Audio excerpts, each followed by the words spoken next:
Welcome to Let Me Know How It Is, a pop culture podcast about TV, movies, comics, and all things geek. We're talking our favorite pop culture duos today. I'm Zach Slater. I'm Frank Melman. This is Tommy Smithereens. And I'm Clifton. Okay, so pretty easy. This can come from all media, movies, TV, comics, whatever you got. One thing I'll say is say the relationship for your, if they're friends, brother, whatever. Right. I would just say that at the top of your choice. But Frank, you want to kick us off? Sure. I'm going to start with the classic, which is going to be The Odd Couple. Okay. Like, I think you kind of have to start there if we're talking about this subject. And for me, it was always good. I started out when I first heard of The Odd Couple, I knew it was a play, but I also knew that there was a movie, but I never really saw the movie. I mean, I saw it eventually, but I saw, like, for me, it was The Odd Couple, which was, Felix and Oscar. We'll leave the premise in a minute, but it was basically the one that was on TV, the Gary Marshall show that was with Tony Klugman. Randall and Jack Klugman, yeah. Right. The two of them, because it ran for like 5 seasons on ABC. That was the one that I always loved. I love the opening of the fact that, they basically, their wives couldn't stand them, and then they had to try to live with each other. Right. Which is great, which is a great premise. I have a stupid question. Sure, go ahead. I have a very stupid, because I've never seen the movie also. Okay, very good. I only really know the show for that. The theme song, is that in the movie anywhere? I don't know. That's a good question. Oh, that's a very good question. Does anyone know? I don't know. No, I don't recall that it is. I think it's just for the TV show. Really? You like the TV show over the movie? I saw that first. So that's one of my baseline for The Odd Couple is that. I just remember like staying home from school sick, and it would be on like mid-morning. So I would watch it then, and then I would try to catch it whenever I could after that. I always loved it. I thought it was great. Oh, no. For me, I was fortunate enough to see the movie. And we got it again with Grumpy Old Men. Right. Well, sure. No, yeah. I understand that. I'm just saying for me, I'm just saying the concept of the Neil Simon play of The Odd Couple, the two of them, that they have to be these two divorced men. Felix Unger is the slob, sports writer. And, I thought Jack Klugman was the, yeah, no, that's right. Your Felix Unger is Tony Randall. My bad. Yeah, Tony Randall's the neat freak. Yes, right. And then Oscar Madison is the slob played by Klugman, right? Yes. And then in the movie, Jack Lemmon plays the neurotic neat freak, right? And then Walter Matthau plays Oscar Madison. Yes. I love me some Walter Matthau. Yeah, well, sure. Yeah. Well, see? I'm not denying the fact that the movie is great. I'm just saying for me, it's. I'm just saying the premise, the enduring, thing of The Odd Couple is something that they don't. It's weird because, I mean, The Odd Couple doesn't go away. Like every couple of years, there's a new. They take another shot at it. Mm-hmm. Yeah. They had recently. Yeah, they did with was it Thomas Lennon? Tom Lennon and Matthew Perry. Yeah, that was on. Which one was the slob? Matthew Perry was. Matthew Perry was the slob. Okay, that makes sense. I can see Tom Lennon doing like a Tony Randall. Yeah. Right. Yeah, he does it very well. It was actually very good. I watched most of it. I didn't see all of it, but I liked it a lot. But there was like also one in the 70s that was like, what year was it? Let me see. I have it in my notes. It is. Oh, it's actually. It's the black version. But I got a quick interruption here because I did some research on the theme song. Oh, very good. And it appears the theme song was from the film. Oh, and wow. It was composed by Neil Hefti, who is also known for the Batman 66 theme song. Awesome. Okay. Nice. Yeah, so Nice. he's done some memorable theme songs in his time. The more you know. So I was checking my notes, and then I saw there was 70s, but 70s was the Odd Couple. Like 1970 was the one with Tony Randall and Jack Klugman. But in 82, they tried it again with a new Odd Couple, which was Damon Wilson which was Lamont from Sanford and Son, as well as Ron Glass from Barney Miller playing Oscar and Felix for like a season. It didn't last very long. And then there was supposed to be another shot at it, and I'm looking to find when that year was. But there was supposed to be one with Rita Moreno and Sally Struthers playing a female version. Okay. Yeah. That could be fun, actually. Yeah. It could have been a lot of fun, but I don't even think it even came to pass. I think it was just something that was talked about. I could be wrong. Does anyone know? Somebody needs to take a shot at that now. Never even heard about that one. No, I heard the idea of it. I never saw any episode concerning it. Yeah, I don't think they even. Although, like Two Broke Girls is kind of the concept. Absolutely, it is. Yeah.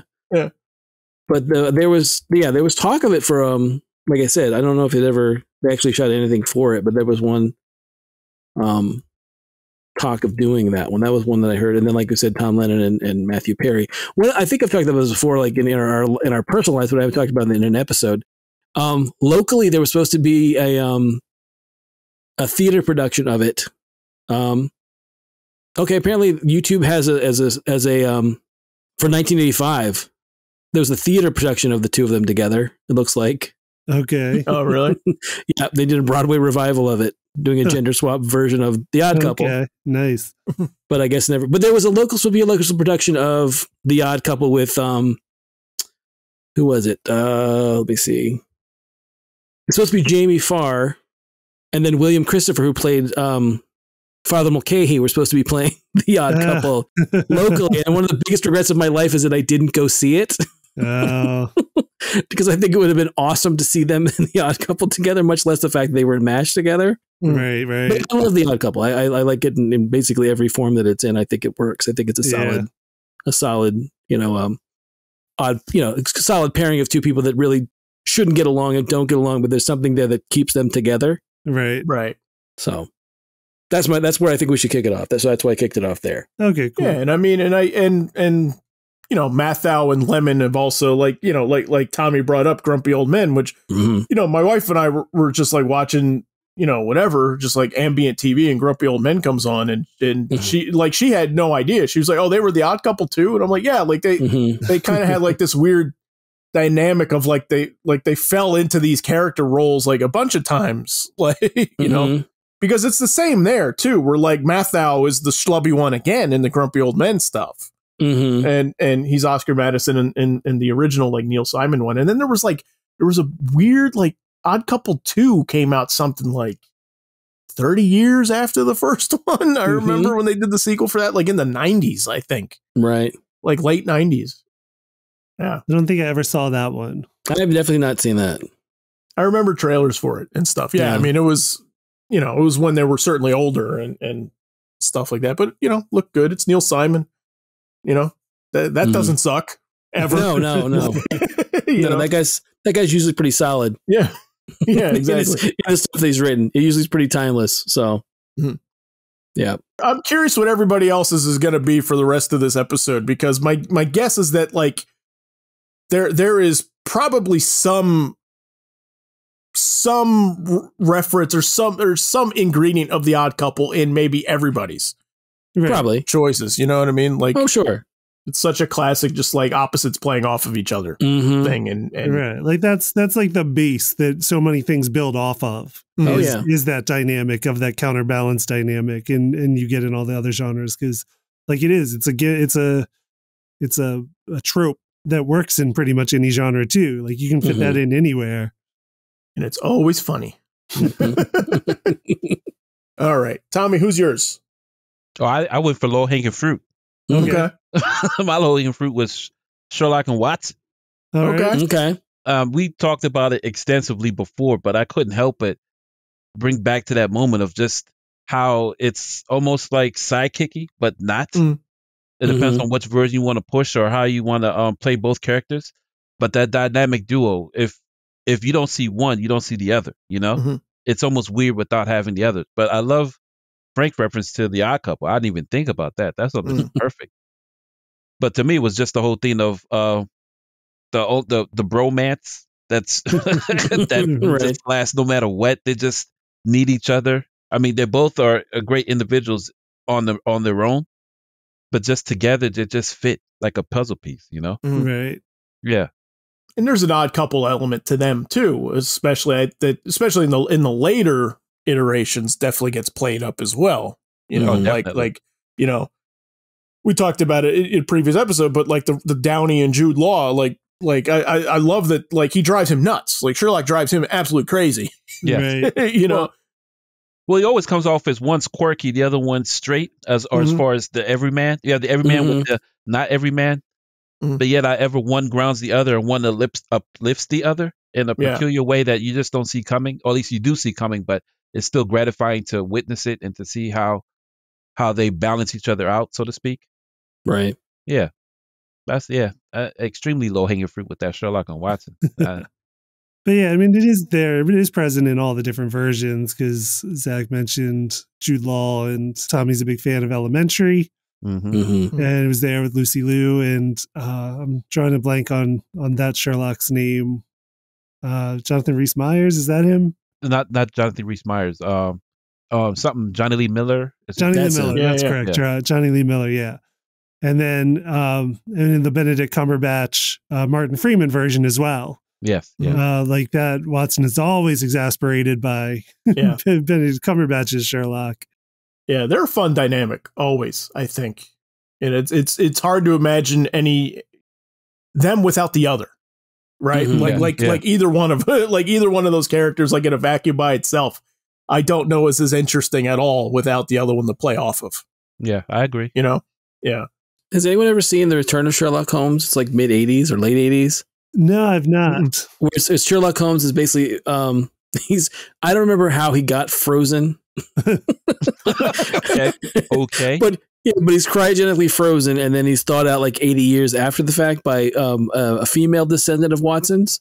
Okay. Oh, wow. So it's an early kind of like a female Watson with Sherlock Holmes.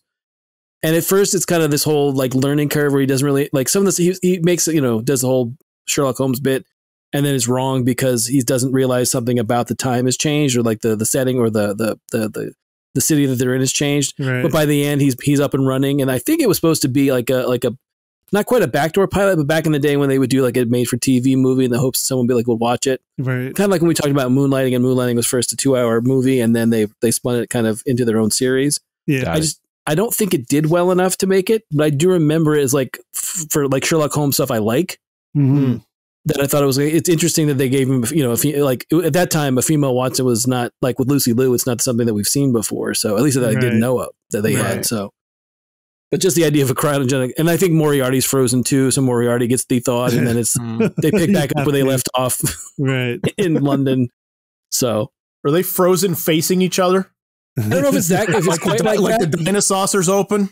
I think they're like, I honestly think it's something like they're in a vault or a train car or something where they get frozen there, and then they get thawed later. And then when they accidentally, like when they discover Sherlock Holmes, they don't realize that Moriarty's there, and then he gets free as well. So if I'm remembering correctly, it's been a long time. So wow, that's a bizarre idea. I know. It's like Khan. Yeah. I'm surprised that iteration has not been rebooted also. I'm surprised that like Sci-Fi Channel hasn't taken a stab at that or something. Right. Like Holmes 2099 or well, it was the cartoon by Deke around the turn of the millennium, which I mentioned a couple episodes back. Sherlock Holmes in the 22nd century. Yeah. Oh, really? Yeah, it's that premise, but then it's not until like the 22nd century that he gets unfrozen. Oh, he's frozen there too? Yeah, I'm pretty sure he's frozen in that one too. Okay. And Watson is like a robot that they downloaded Watson's consciousness into, so that's his Watson. Wow. Yeah. If I remember right, it's been a while. Is he doing lots of heroin in order to solve crimes in that one? not in that one by Deke Animation. No. Okay. All right. Is he keeping bees? Is there bees kept? Future bees. Future bees, right? Yes. Robot bees. Maybe they look like the way Neil Adams draws bees in that one Batman comic in the future. We'll post a still of that so you guys know what we're talking about there. Right. It's hilarious. Yeah. Okay. All right. So we got The Odd Couple. We got Sherlock and Watson. Mm-hmm. I think 2 foundational pieces for sure. That's good. Mm-hmm. So Clifton, who do you got? So I'm going with one, like I said, it works in any genre. And this is one that goes through one genre on its way to another genre. And that's Men in Black, because it goes from buddy to buddy cop to sci-fi. Yep. Okay. Yeah. Okay. And then does it. So we got Men in Black from 1997, directed by Barry Sonnenfeld, written by Ed Solomon, who also wrote Bill and Ted's Excellent Adventure, was the creator of the Bill and Ted series. And characters, and then stars, of course, Tommy Lee Jones and Will Smith. Yep. Very good. And I mean, a lot of people know it was based on a comic, but nobody ever read that comic when it was a comic. Nobody. They tried to say they did, they didn't. Right.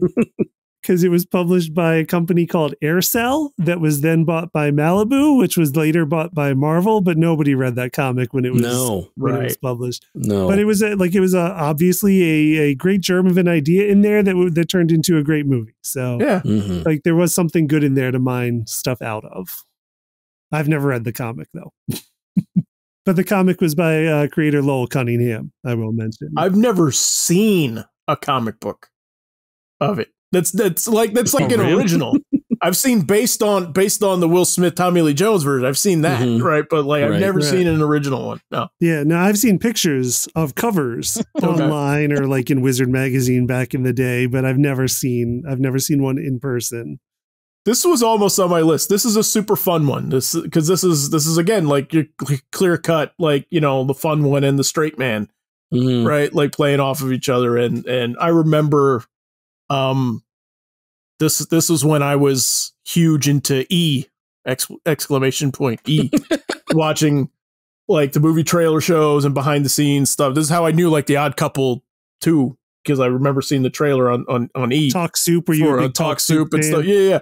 But I remember, so like Men in Black, this is like a huge movie coming out. I remember watching like behind the scenes things with interviews and all of them. And Will Smith, I remember talking about Tommy Lee Jones. He was like, man, he's the perfect partner for this kind of movie because he is just deadpan always. Always on set. He was like, he is just a comedic brick for me to jump off of. Right. Yeah, it's funny. I'd like to see those outtakes. Oh yeah, just him trying to get him to laugh and failing miserably. Yeah, no, it's a fun one. I remember also like Will Smith almost wasn't cast, but I mean like his character had a super, super long list of like possible people in Hollywood that they were thinking about. Right. Yeah. And I'm sure it would have been a different movie with somebody else, really, especially at the time. I think like the pedigree of the creators is good. Barry Sonnenfeld and Ed Solomon, like I like a lot of their stuff. I'm a huge Bill and Ted fan. And so I think like it still could have been good, but it would not have been the same. It wouldn't have been what we got, and what we got was great. Yeah. Shout out to Vincent D'Onofrio. Oh as Edgar. Yeah. Yep. And Tony Shalhoub's really good in that too. Yeah, he is. That's right. I forget that's him. Yeah, Shalhoub's just awesome in that. But yeah, D'Onofrio as well. Yeah. But the mixture of the two of them really works well. The idea that, you know, one's the grizzled veteran and the other's the new kid. And it works again as a trope and as a movie. It works really, really well. Yeah. No, I love Men in Black. Second one, not as much. Third one, I love too. Third one's a lot of fun. I've never seen the third one. Oh, Josh Brolin is an awesome young Tommy Lee Jones. Like he's perfect. Okay. Yeah. No, Men in Black 3 is definitely worth checking out. I think it's a lot of fun. More than 2. I agree. More than 2. Yeah. No, 2. Not as big a fan of 2. Yeah. No, I agree with you. Nice moments though, for sure. For sure. Anyway, though. All right. So I'll close it out and I'll do the genre that Clifton you jumped, and I'm gonna say Lethal Weapon. Okay. No, right. So You could have gone before me. I'll do the buddy cop thing here, okay. and the reason I do this like with sincerity is like really their relationship and their interplay is what sells the whole movie to me. It's one of those things where like I can kind of tell you the plot of the first one, but like I don't really remember. It's right, like you know what I mean. Like if I explain it to you, it's not a silly plot, but it's just like it doesn't sell anybody, right? But like I think what sells people is those two playing off of each other. Sure. Right, and you know, Riggs just being just absolutely out of his mind, right? Like paired off of Danny Glover's just like really, really reserved and quiet and looking to slow things down, and you know he's gonna buy a boat. Yes. Yeah, exactly. Fun fact, I think I might have told you all this before, but that might be, I think Lethal Weapon is the first R-rated movie I saw in the theater. Okay. Oh, really? Okay. Soft spot for you then. Yeah, it was one of those, I remember seeing it. It was, I had gone to see it at the movie theater with my friend, and I wasn't old enough to get into it. Like, so the girl, the ticket taker was like, well, you know, without ID, I can't let you in an R-rated movie. And I saw other guys that I knew that were friends of mine that were younger that were going to see Platoon at the same time. I said, well, those guys right over there certainly aren't old enough to go see Platoon. So if they can't see Platoon, if they're going to see Platoon, I should be able to see Lethal Weapon. And she's like, fine, whatever. Give me a ticket. And then I saw Lethal Weapon for the first time. Okay. Yeah. No, it's fun. I think, like, you know, the movie opens with like Murtaugh, who's Danny Glover's character, is, you know, he's turned 50. It's his 50th birthday. You know, he's definitely getting older there, and he's put with a you know, a new loose cannon, you know, partner, Yes. who you know, borderline nuts, but is also, you know, heartbroken and has I'm walking on eggshells about it. Like, you know, he's you know, he's contemplated a suicide here. Sure. You know, but there's a beautiful scene in there, I think, that's the moment where Riggs comes over to Murtaugh's house and has dinner with the family. Right. I think that, like, that's the soul of the movie, is that moment. And that's the moment where, like, they start like coalescing, and there's just a really great bit where they're walking out, like he's walking Riggs to the door, and then he's like you got a heck of a nice family here, you know, and like it's just it's like it's the moment where it's starting to turn for the two of them, and you know, for what becomes this, you know, lifelong friendship between the two of them, which I love. I like that aspect. You know, it's a good one. Yeah. Is that Shane Black? I always think that's Shane Black. Is that not Shane Black? Yeah. Richard Donner directed the first one, at least. Yeah, but okay. Yeah, Shane Black wrote, at least co-wrote it. I don't have the credits in front of me, but gotcha. Yeah, that's remember the first time I remember like noticing him, and then it was like, of course, with Die Hard right after. So, and Shane Black has revisited the buddy trope since. Sure, but yeah, that's a great one. You know, outside of all the stuff that happened outside of the movies, it's a good series. It is. It is. You know, kind of an unfortunate development too for the TV show, which I was like all on board with. For like, there was a moment of hesitation of like, why are they making a TV show out of this? And then it hit me. I was like, I started thinking of like characters interacting with each other that we don't get to see that often. And I started to think, I'm like, with TV, you can explore Riggs and Murtaugh's wife more. Right. Like you can get them playing off of each other a little bit and build their relationship. And I thought like, okay, that's what's selling the show to me right now. And then, you know, it's just one of those like where Riggs gets written out after like a couple of seasons because there's, you know, issues on set, I believe. Right. Something. Yeah. But it was all in. I love those characters. They're fun. Yeah, absolutely. So, all right. Round 2. Frank, so I'm up. Yeah, you're up. Yeah, okay, sure. I'm not used to going first. I'm always used to Tommy going first. So this one might be a little obscure. I was thinking of like, I mean, I've said before that I liked a lot of like Marvel Team Up or Marvel 2-in-1 or DC Comics Presents or Brave and the Bold. One of my favorites is seeing Superman paired up with Ambush Bug. Okay. It's one of those things where they didn't do it enough for me. I mean, it's weird because he first appears in DC Comics Presents number 52, and it's actually a Doom Patrol issue, but he's introduced. That's his first appearance, and he's almost played as a straight kind of villain. Like there's a parade, and basically at one point it looks like he might have murdered someone at the parade, which is not typically Ambush Bug's thing after that. Right. But it's got the Doom Patrol and Negative Woman. It's a newer Doom Patrol, so Negative Woman's going berserk, and they're trying to deal with all that stuff, but you know, he's kind of like his bit's there. He's got his costume. He's teleporting around. He's much more straight. You know, they play him much more. You know, he doesn't fourth wall or any of that kind of stuff like he does later. But the one that I really love is the DC Comics Presents. It's only like 7 months later. I keep thinking it's a further and further apart, but it's not. It's only 7 months later.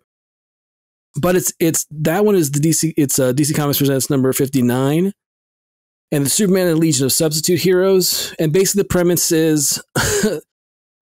Ambush Bug escaped from prison. He sees Superman flying by, decides he's gonna like basically mess with Superman, not knowing that Superman is flying through the time barrier to go to the future.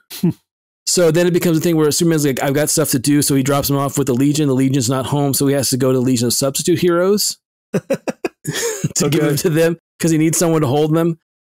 If you don't know about the Legion of Substitute Heroes, it's basically the Legion's like the main like superhero team in the 30th century. These are the guys that don't make the cut. They don't make it in the club, so they put their own club together of people that get rejected by the Legion. And in Keith Giffen's hands, they're basically kind of like these lovable losers. Right. They've all got weird powers. They seem ridiculous and useless. Yeah, like one is like you got like Stone Boy who like can literally just turn himself to stone, not like movable stone like the Thing or like rock. He's literally like a statue. Yeah, he just can't move. He's just a rock that can't move. Right. You know, Chlorophyll Kid makes plants grow really fast. Color Kid at one point was just like would just radiate color at you. Polar Boy had kind of cool powers, but the Legion rejected him for like no, we're afraid your powers might freeze up on us at some point. Anyway, and then they had like at that point they'd added Infectious Lass, which there's a point where she runs into Ambush Bug and he's like, "What's your deal?" And she's like, "I make people sick." He's like, "Oh, great! That's a great power."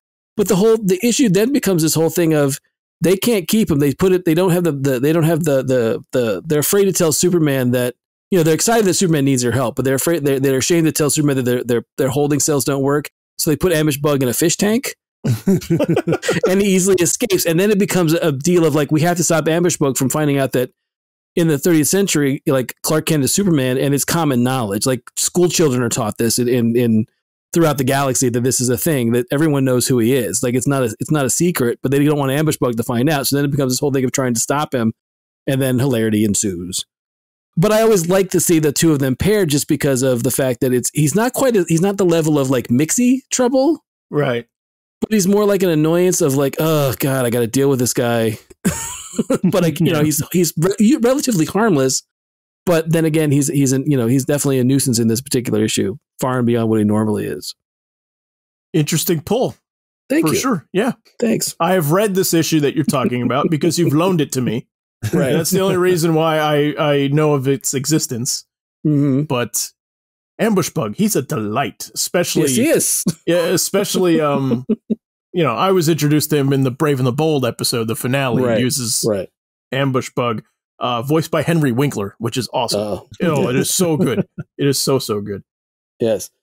So everyone's familiar with Superman. What's Ambush Bug's quick synopsis? Yeah, please do, because it's my first time hearing about this whole story, to be quite honest. So basically, Ambush Bug is he's got his Erwin Schwab is his name. Which is ridiculous in himself.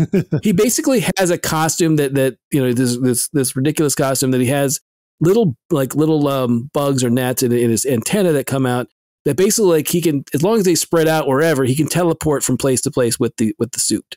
Okay. That's it. That's his whole deal. Mm-hmm. And then it eventually evolves to like Ambush Bug goes from like showing up in like these DC Comics Presents to being in a couple issues of like action to like getting his own. He's like 2 miniseries in the 80s, and then he has a bunch of one shots. And then like he showed up in like, I know he showed up in when Giffen was doing Doom Patrol, he was in that. And then we talked to like Zach just said he was in the Brave and the Bold finale. Right. Yeah, he's just one of those characters that's fun that they like to bring out every once in a while. Was he always like a fourth wall breaking character, or was there just a point where people were just like, I don't care anymore, and just started doing it?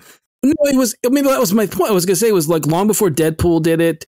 Even right before, like, you had Byrne She-Hulk do it, he was doing it in his own miniseries, I believe, if they got the chronology right. He was doing that sort of thing where he's, when he gets his own series, it's, this whole thing of him talking to the audience, and then also all the lunacy of all the various things going on in the DC unit. Like, he's just basically like poking fun. Giffen really goes wild with just poking fun at things that he thinks are dumb. Right. Throughout DC history. Yeah. Yeah. Yeah. No, it's a fun issue. Yeah, that's a good pairing. That's a good pairing. We should shout out to Legion of Superheroes, the cartoon, which is a good shorthand for the Legion of Substitute Heroes. If you want to know what we're all talking about there, that's like one of the standout episodes of that of like a really like criminally underappreciated DC cartoon, I think. Mm-hmm. Yeah. Unfortunately, it's not on HBO Max at the moment anymore. It was on DC Universe when that was a thing, but you may be able to YouTube it or something. I don't, certainly available on iTunes. Yeah, it is available on Blu-ray. You can purchase it. I know that the Blu-ray came out. They did do it. That's right. They did. They finally put the collection together, a nice set of that. So that's out. Yeah. So I highly recommend. The series overall is nice. They do some nice original stories, and then they try to adapt some of the stuff from throughout Legion history, and they do a really good job with it. They definitely season 2 they take a little more liberty with some of the choices of the characters and stuff, but overall, if you like the Legion and all, I highly recommend the Legion animated. It's great. But those are the 2 recommendations I would make for a shorthand. If you want to check out Ambush Bug or the Substitute Heroes, I would watch that Brave and the Bold finale, season 3 finale. It's the last episode. with Ambush Bug, yeah, and then the first season of Legion of Superheroes has substitute heroes. The disservice of Legion of Superheroes cartoon, it had the disservice of being the first animated series after Justice League ended. So there was a lot of resistance because people wanted Justice League back and they weren't getting Justice League back. And I think a lot of people just didn't give it a chance, didn't give Legion a chance. But it is a really fun show to check out if you did miss it the first time around. Yeah. And it's also not like a direct continuation of like the Tim stuff also. I mean, because we see Legion in a Justice League episode and a Superman episode, and it's not really have anything to do with that either. No, I mean, it doesn't like outright deny it either, but no, you know, it's one of those, if you squint, it'll work. If not, if you really want to pick it apart, it doesn't, because it's more Superman in the Legion of Superheroes than it is Superboy, right? Yeah. So, which again, I mean, you know, squint, you'll be fine. It works great. Because again, because even when they go to the Superman Museum, isn't there like the Tim drawing there of Superman? I think so. Yeah. So it's one of those. I think it's a Tim-ish looking model for sure. Yeah. Oh yeah. But again, regardless, if you like Legion at all, it's a good series. Check it out. So big tangent over there, but it's okay. It's nice to give that show some love because you know, it doesn't get talked about as much. So nope. All right, Tommy, you're round 2. Yeah, I was kind of torn with this one because I can't say I really know that much about them, but they're romanticized all the time in ways that far exceeds what anybody really knows about them. But I'm talking about Bonnie Elizabeth Parker. Okay. Clyde Champion Burrow, better known as Bonnie and Clyde. Okay. Say what you will, but every I think young romance in which you want to do bad or go against the law or be public enemy number 1, or whenever a guy says I want a romance with the ride or die chick, they refer to right. Yeah, the romance of Bonnie and Clyde, in which they did whatever they did for each other, despite they like robbed over 100 different had 100 different robberies together and died stupid young. Yeah. But it's the whole imagery of being with somebody and committing crimes together and having someone got your back, willing to kill or die for one another. Right. So I bring up Bonnie and Clyde. It's a good one. It is a good one. This is a surprising one too. I would never have guessed they were on anybody's list. Oh, really? This is cool. Well, they are real people. Yeah, that's the crazy part. Yeah. But they are real people who have become an archetype in fiction. Yes. Oh yeah. In many ways. So I think that's what Tommy's getting at is like it is weird that you can describe a fictional archetype as just like these two actual robbers from history. The film, the Warren Beatty film and Faye Dunaway from '67 is a fantastic movie if nobody's seen it. Gene Hackman's in it. It's a great great ultra violent for its time, if I remember. Yes, it is. Definitely. Surprisingly violent for 1967. And if you're not expecting it like I was when I saw it, I was like, whoa. Yeah.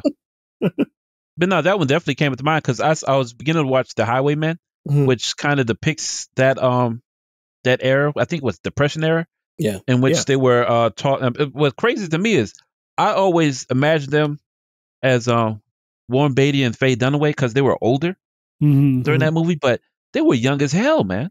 Right. I didn't know they were like 20 or no. In fact, they were younger than that when they got together, and they died like at 23 and 25.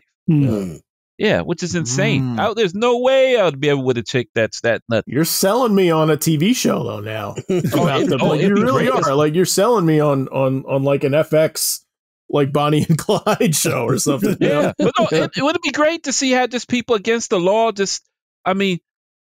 they did over 100 robberies. Yeah. Wow. They killed police to do what they had to do. I mean, it's to see them just go through stuff together.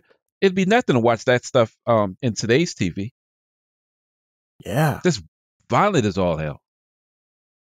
Why isn't this a TV show? Somebody's got to do it. This would be awesome. It would be. Oh, man. And everybody, as soon as you put the name up, everybody knows what you're referring to. Right. Yeah. Oh, for sure. Yeah. No, like Clifton said, it's succinct. Yeah, I mean, along the way, like Natural Born Killers is, I think, like an updated Bonnie and Clyde in many ways. No, very good. Nice surprise, Tommy. Nice surprise. Thank you very much. All right, Clifton, number 2. So I've got several that, like a lot of mine, I kind of went into the angle where they play with buddy cop and become plays on it to comedic effect. And I got Hot Fuzz from 2007, which is Edgar Wright's send up of buddy cop movies, of Lethal Weapon, of Point Break, of everything, starring Simon Pegg and Nick Frost. That's a great one. Part of his, Cornetto trilogy. Yes. It's the middle one, I guess, because Shaun of the Dead was first and then At World's End is the third. But yeah, I mean, it's a great send up of that whole genre of like high octane cop movies, where Nick Frost and Simon Pegg's like the, the no nonsense city cop. Okay. Right. He's Joe Friday. Yeah, who gets booted out to this like pastoral countryside English town where there shouldn't be nothing going on, and he's mad because there's no crime. And Nick Frost plays like the bumbling town deputy that he gets paired up with to be his partner. Yeah, who just wants to hear his stories of like real cop work all the time because he just imagines being a real cop like that, like an action cop. Well, it's also that Danny is almost like it's not quite spelled out, but the idea that nepotism is the only reason why Danny has the job. Oh yeah, in the town. Yeah. And then we mentioned this one in Rocketeer because it's got Timothy Dalton in it again, who's very good in this one as well, playing an antagonist. Yes, what I love about that movie is the fact that it's got a Hammer horror type feel, like those British horror movies where like something horrible is going on in the town. It doesn't quite feel right the whole time. Yeah, like simmering under the surface. Yes, exactly. Yeah. Things are a little too perfect, a little too polished in the town that they're in. Yeah, great movie. I've never seen it. No? I've never seen it. No. We've recommended it like so many times, but he won't watch it. I hear good things. Oh my God. Great movie. It's so good. It works on so many different levels. It's a send up of every movie you love. Yes. You would be on board. It's such a good movie. Yeah. Yeah. That's funny. As much as I love Shaun of the Dead, it's a horse race between that and Hot Fuzz. I love those two movies. Those two movies are great. It's like a super tight script too. Yes. When I rewatched it again, I'm like, man, like there's nothing, like there's no waste in this script. Like everything's good. No. Written by Edgar Wright too? Yeah. By himself? Yeah. By himself, or did he collaborate? I will look that up real quick because he does collaborate sometimes. Okay. Yeah, that'd be a perfect movie for you to watch, Zach. Jeez. Yeah. Yeah. God, that's good. And it's almost timeless. Yeah, absolutely. It plays in that so well. Yeah, I haven't watched that in years. I need to rewatch that. That's a great movie. It was on cable for a while, and every time it was on, I would stop from wherever it was and watch some of it, just because it's got so many good scenes. It's got so many moments of send up for stuff that we've seen before. In fact, Frank, you're the one that put me on that. I was like, what? Yeah. Love Hot Fuzz. Simon Pegg is credited writer on it as well. Okay. Sure. So he did collaborate. Yeah. So good. I got to check it out. I will. I promise. Yeah, absolutely. You would not be disappointed. No. Well Especially worth it. what you know about Simon Pegg, Edgar Wright. I mean, I said Edgar Allan. Wow. Yes. Edgar Wright, yeah. Edgar Allan Pegg. Yeah. Yes. Love that one. So good. So for my round 2, I am going to go with JD and Turk from Scrubs. Shocker. Tommy, did you have this one? No, I'm not laughing because your choice does not surprise me one bit. No, doesn't surprise anybody. No, not at all. What I love about this one, I wrote down in my notes as I was thinking about this. I wrote down maybe one of the most healthy examples of a platonic male relationship ever on TV. Right. Romance, yes. Probably. Like never fought over a woman. Yeah. Right? Never fought over a woman. Relationship is never in jeopardy for anything. No. You know what I mean? Like not for anything prolonged. Like they're always like they're like each other's anchors, which I like. Like they just so openly care for each other. Right. And are affectionate to each other without it being weird. Yeah. Absolutely. Absolutely. Like they normalize it. They normalize being affectionate between friends. And this is I think maybe the one instance where, at least on my list, where like it's not an opposite situation with them. Like they are very similar. Like they're, you know, into the same stuff. They have the same like weird, goofy sense of humor. Like whenever they're hanging out, it's always something silly. You know what I mean? Just one is, this is one of the things I like about the show so much is, you know, JD has such a quality of in over his head. And Turk is just much more grounded. You know, he's a surgeon, and he's just much more confident about everything. But no, I mean, this is you know, one of my absolute favorite relationships ever of any pop culture. And I think what makes it work is they're friends in real life. Like they are very close apparently in real life too. Like the backstory in the show is that they were roommates together when they were at college, right? And then just decided to like, you know, like apply to the same places and everything like that. So they're interning at the hospital on the same day together. Right. Stuff like that. But apparently, like when they both got cast, supposedly they shared an apartment with each other when they were filming and stuff like that. Like, yeah, I mean, they're super, super close. Like to this day, apparently, like, you know, they moved to LA. Like they live very close to each other. Well, don't they do a podcast together where they do like rewatches? So amid the pandemic, they started a podcast together. Right. That's what I say. I remember that was last I'd heard about them and their friendship was that, which is cool. Yeah. I just saw them on Family Feud. That's why I was like, damn, they must be close. and they weren't against each other. I think they were on the same team, if I remember. Okay. Right. Yeah, which is even weirder for that. Right. Yeah. That's funny. So yeah. So no, I love Scrubs for that. So yeah. So they're my number 2. So normally this would be the spot where I tell you guys you know, to like us, subscribe, and leave us a review and everything, which you should do. Please do that. But we're gonna do our number ones here because we're gonna close out with something maybe a little bit more fun than just our number 1 pick. So you know, I'll leave it open to that. So number ones, let's go, Frank. So my number 1 odd couple pairing or odd pairing is Robert De Niro and Charles Grodin from Midnight Run. Okay. I've just watched that. Interesting. Okay. And never seen this one either, but I looked for it. I looked for it very recently. Wow. On TV. Yeah. It's from 1988. Basically, the premise is that Charles Grodin is an accountant. He's a mob accountant.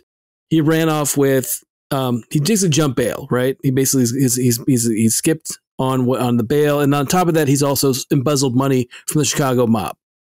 So Robert De Niro is he's Jonathan Mardukas, the Duke, is what they call him. And then Robert De Niro is Jack Walsh, and he's the bail bondsman who's basically hired by Eddie Moscone, who's played by Joe Pantoliano, Joey Pants. And he has to basically go find the Duke and then bring him back to Chicago, right? That's the whole movie. And then it's basically a series of, you know, Dennis Farina plays the mob boss that he worked for, and that you find out that at one point De Niro worked in the Chicago mob, not Chicago mob, works for the Chicago Police Department, and there's interplay there. But yeah, it's a great movie because Grodin plays De Niro at first, like he's got all these issues and like he can't fly, and they're being chased by the mob. They're chased by people who are trying to bring in Charles Grodin on their own to get the money. So, and then Yaphet Kotto plays Alonzo Mosley, the FBI agent that's overseeing this also because they want to get this mob boss in Chicago. So basically it's a buddy cop or a buddy movie with basically they're going across the country trying to get back to Chicago. Okay. So it's awesome. Like I love it. I've seen it so many times. The performances are amazing. It's one of those last few movies I feel like De Niro was still like acting. Like he wasn't quite just like De Niro in every movie. He wasn't the parody of De Niro. No. It's long before Analyze This or Analyze That. He's basically being he plays the character. Oh, okay. Analyze This is a good one though too. I love it. I love that one. Charles Grodin is fantastic as the Duke, like is Jonathan Mardukas. Just the stuff that he does to try to like get away and or like I said, play De Niro. It's fantastic. Like I love this movie so much. It's one of my top like 5, if not top 3 movies. I love this one. I gotta check it out. Check it out. I was looking for it recently, honestly, because it's funny that you're bringing it up because I was listening to a podcast with Bill Lawrence, who's creator showrunner of Scrubs and Ted Lasso, a name who I'll check out pretty much whatever he's working on at the moment. Right. But I was listening to him on a writers panel, and he was talking about like advice for writers and stuff like that. And he was talking about like one of the things that drives him nuts is like when he meets like new like aspiring writers who can't like tell him like what their influences are. And he's like, I love TV. He's like, I love TV. Right. I love movies. He's like, I could tell you 60 people in shows that influence me. And he's like, just today I was talking to my best friend and we were arguing about whether or not Midnight Run was like the greatest action comedy of all time. Sure. I could say that. Sure. Yeah. Absolutely. It's funny. It's smart. The character, like I said, acting's good, character's good, it's well shot, everything about. I mean, at one point when I was reading up on it, when Charles Grodin just passed recently, there was a thing I was reading about Midnight Run that I didn't know that at one point it was supposed to be a lot more serious, kind of a drama. And Martin Brest was I guess talking to the guy George Gallo was like, no, we're gonna kind of funny it up. We're not gonna make it super serious. And I don't know how it would have worked if it had been super serious with Grodin and De Niro. But yeah, granted, it's one of those movies where I would love to see sequel, but I'm so glad they never did it. Right. Because I just don't think they could do it as well again, but it's such a good movie. But I would love to see De Niro's character either before he became a PI or as a result of what happens in the movie. Yeah. You just have me with like Irishman technology, like de-aging De Niro for a Midnight Run prequel in my head now. But Tommy, it still holds up, right? Oh, it definitely holds up. It's oh my God. I watched it on Netflix the other day. Start to finish, man. Yeah, it's fantastic. It's another one of those, if it's on anywhere, I'm like, oh, I guess we're not doing anything for a while because I'm watching Midnight Run. So yeah, love those two together. Fantastic. Right. I'll admit I've never seen it either. So you need to watch it too. Yeah. All right. Okay, some good ones. Tommy, number 1. Okay, I'll be remiss if I didn't do this pairing. I was urged and pushed and I can't even lie, I have a soft spot for it as well. And I don't know how to put the pairing because it's different from any other pairing I've ever seen of a couple. And let me introduce it. It's Garnet from Steven Universe. Okay. All right. Now, the reason why I think this is a unique pairing because you don't know it's a pairing. Yeah. And spoiler alert. Huge spoiler alert. So if you don't want to have Steven Universe, the first season spoiled for you, please stop. Go watch it. Come back and listen. But in Steven Universe, you have a character called Garnet, who is like a disciplined leader of the Crystal Gems. And she's quiet, stoic, steadfast, pragmatic, and she has this power called Future Vision, in which she's able to see things coming. Well, it isn't until the season finale that you find out she's really a fusion of 2 gems, which are Ruby and Sapphire. And they're so opposite as opposite can be. Yeah. Sapphire is like emotionally reserved gem who has a high rank, and she has the power to see the future and predict what goes on. While Ruby's supposed to be one of her bodyguards, but she's impulsive, hot-headed, has fire-related abilities, and she's a soldier. Well, they come together in a unique pairing and fall in love with each other. So it becomes a love affair, and Garnet is their physical personification of the love they share together. Yep. And they don't want to be inseparable. Yep. So they stay together as a unique being called Garnet. And it's such a beautiful idea. Just right there. Like it's the last thing you said, like they're so in love with each other that they just always want to be fused at all times. Yeah, at all times. Yeah. It's like a beautiful personified relationship to 2 people who didn't know they needed each other. But you don't get that until like 50 episodes when you already see Garnet as a character. Yeah. Right. Oh yeah, it's a shock. It's a shock when it happens. It's a huge shock. Yeah. Like you don't know fusion is a thing for a long time, and then you don't even comprehend that would be a thing. Yeah. Yes. But they lay down the clues the whole time, and you just don't realize it till it occurs. But it's a great personification of love in a way that I've never seen a relationship shown in that way. Mm-hmm. That's my final pick is Garnet or Bidette, Ruby and Sapphire. That's a great one. Yeah.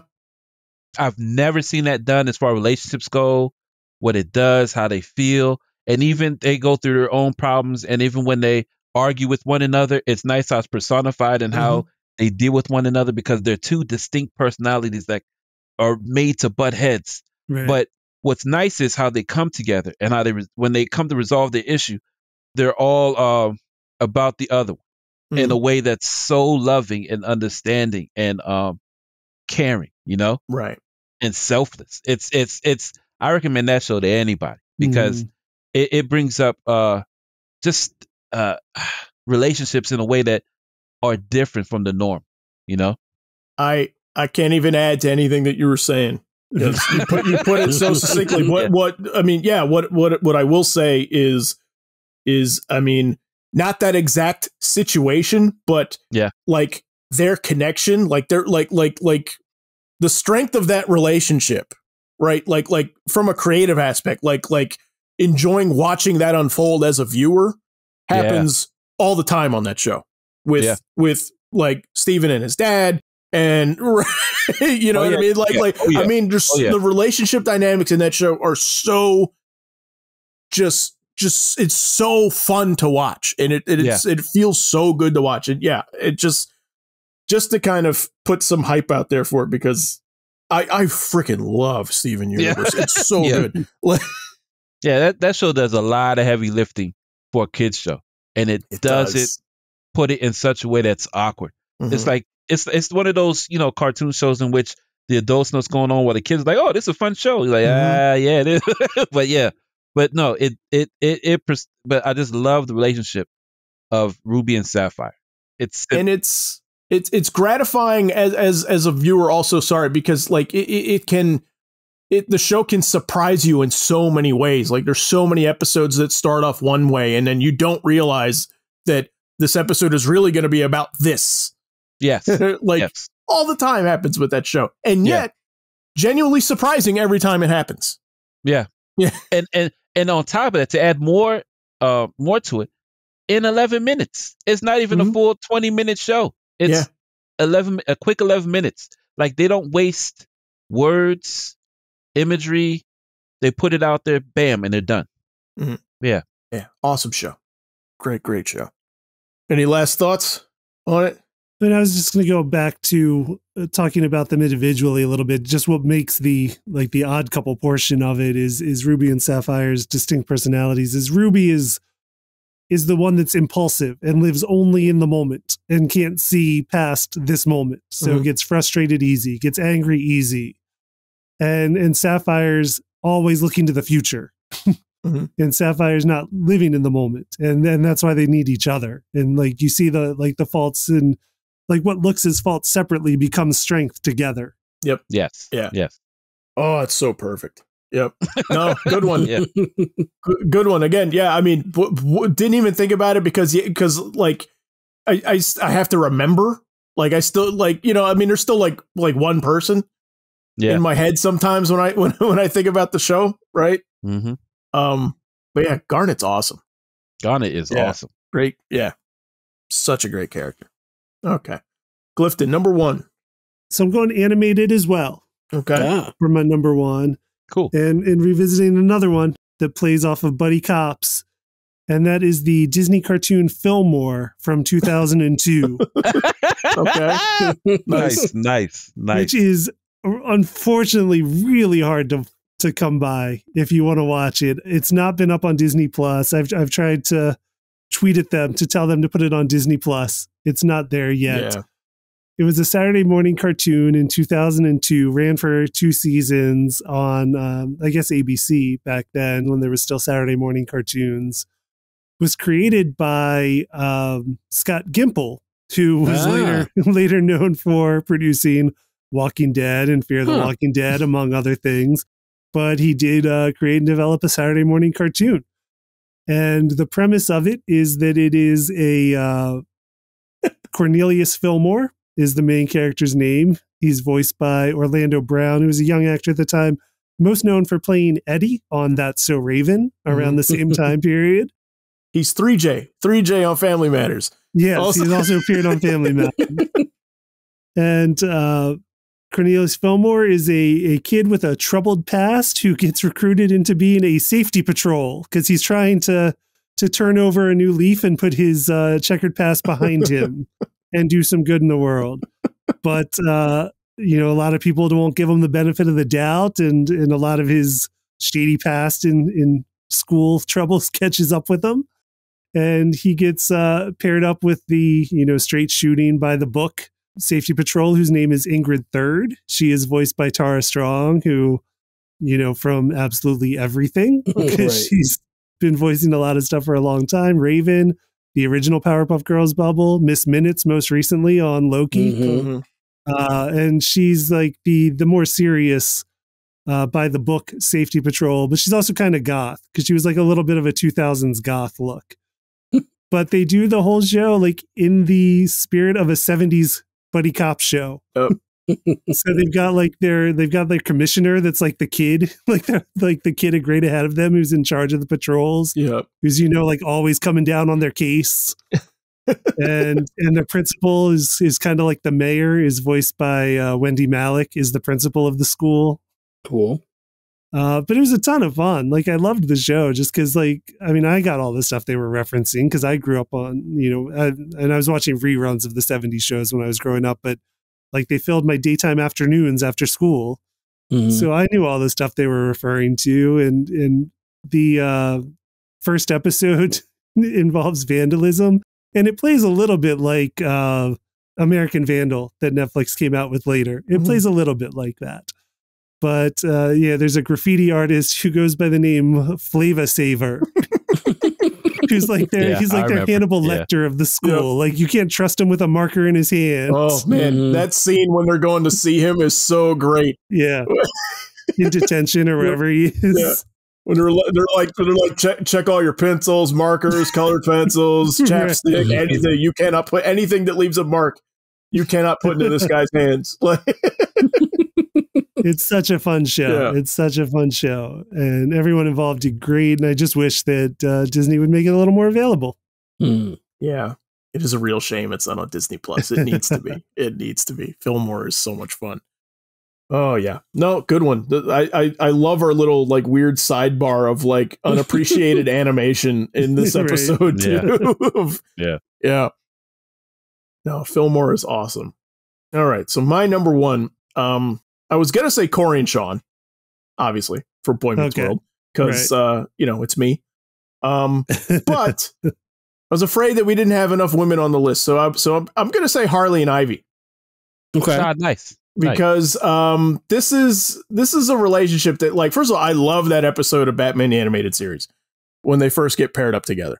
It's just so much fun, and that's just sort of like the lightning in the bottle moment where like that episode comes and then everybody's like, whoa, wait a minute, we got something here. Right. And I just like I love how like the relationship has evolved where, it started off as a platonic thing and now like they're together, like they're a couple, and it's a natural fit, I think, and it's the thing that's in common for everything that I picked, including Corey and Sean, which I didn't get to, is there's a definite like believability of the fact that they care for each other a lot, which I didn't intend for it, but apparently it's super important for me as a viewer, for duos. And I just love them together, Oh no, it felt more organic the way they told it.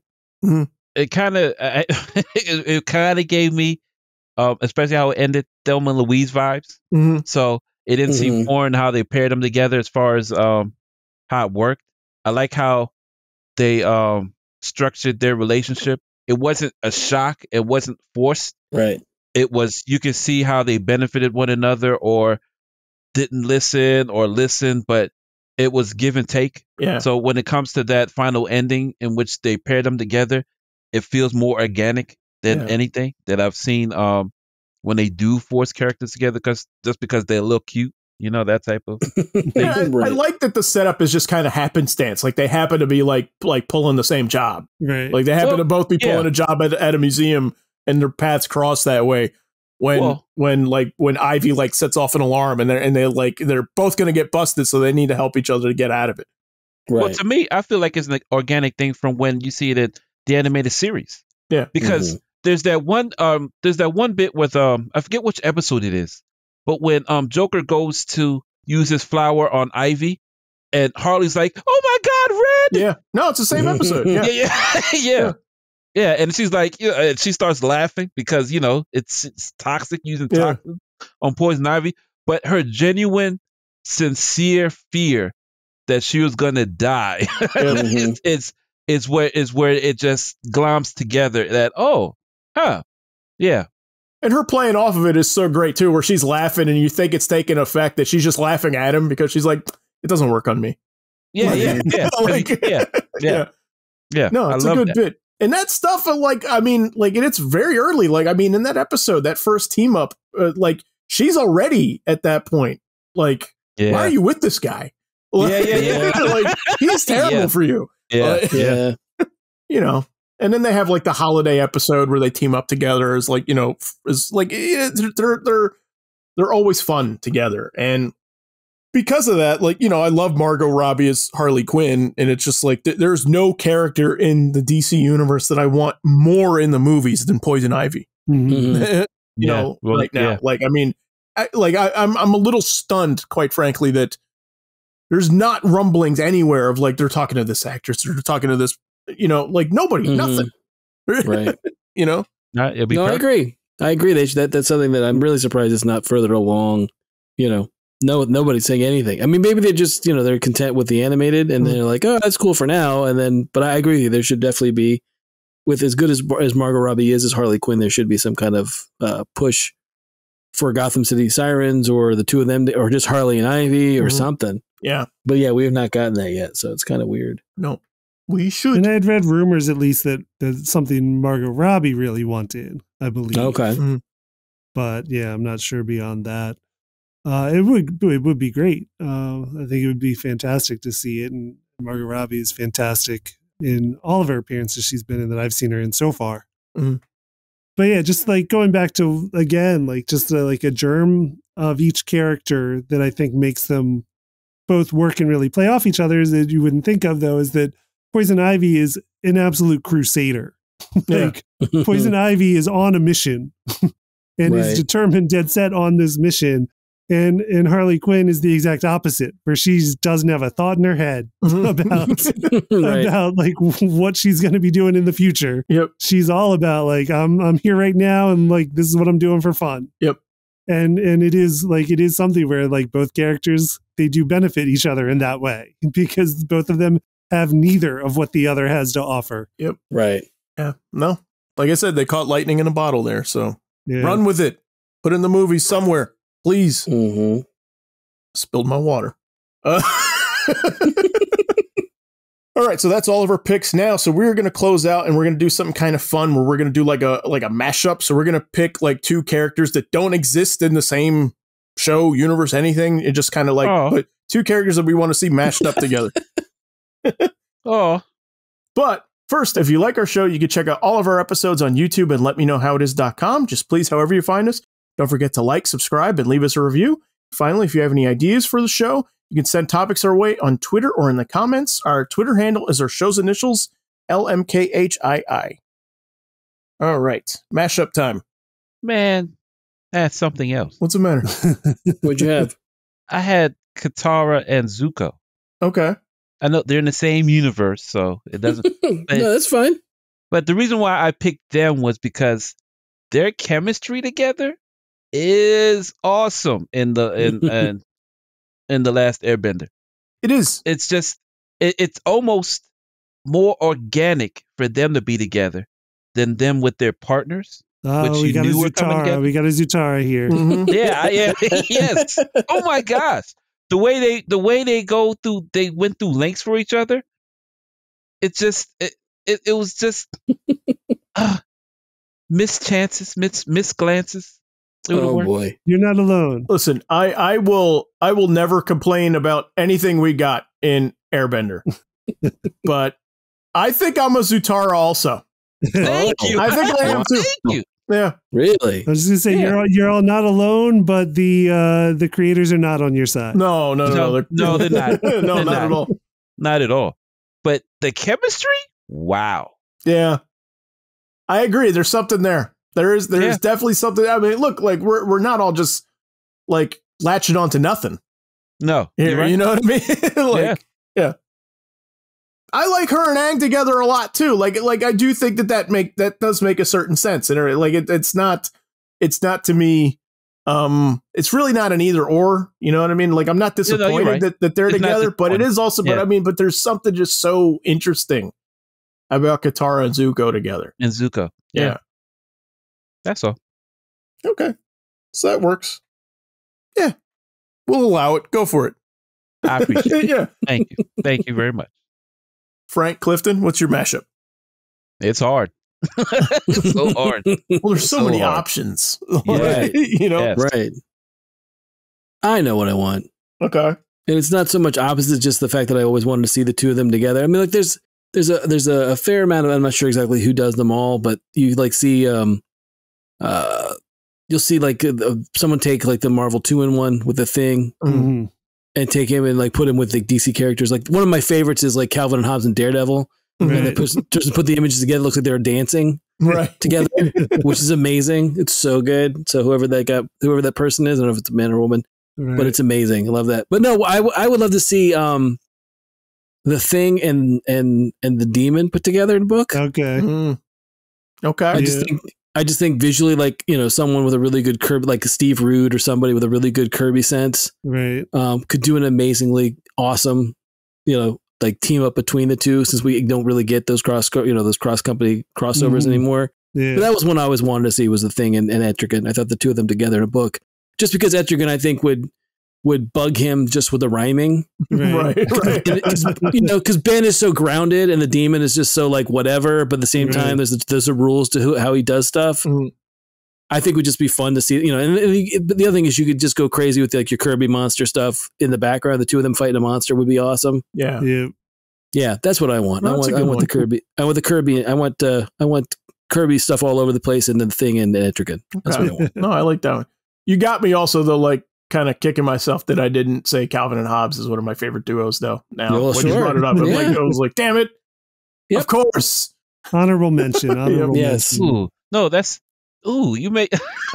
We can revisit it. We can do a whole show on Calvin and Hobbes. No, that's dope. I love the pairing, but your Ben Grimm remind me of It reminds me so much of Hellboy. Yeah. Yeah. Mm-hmm. I was just thinking Hellboy. I would love to see Hellboy and Etrigan. Just two that'd demons, be fun you know too. what I'm saying? Well, I'd like to see Hellboy and Ben Grimm too. Mm-hmm. Yes, I would love to see Hellboy and Ben Grimm. Oh my God, yeah. Yeah, that'd be amazing too. Yeah. So any of that stuff, DC and Marvel, Dark Horse, any of that stuff put together. We love the Thing over here at Let Me Know How It Is. Exactly. I'm a mark for Ben Grimm. I love Ben Grimm. He's the best. How, like FF didn't come up at all for like our first like 70 episodes, and then like it's almost every episode now. Like Ben Grimm's got something. Yes, I love it. Absolutely. I'm gonna go with a weird one. My honorable mention, which I'll say quickly because we almost got it, was Kolchak and the X-Files. Oh yeah, right. Yeah. I know that Chris Carter was a big Kolchak fan, and my understanding was that he actually reached out to him and tried to get him to come onto the show as Kolchak. Right. And the actor just didn't want to come back as Kolchak, but I think he did come to the show. Yeah, he's in an episode or two. Yeah, he's in an episode, but he just didn't want to come. He just didn't want to come back as Kolchak. But yeah, I mean, there was, you know, we almost got that where there was some universe like nodding to each other there.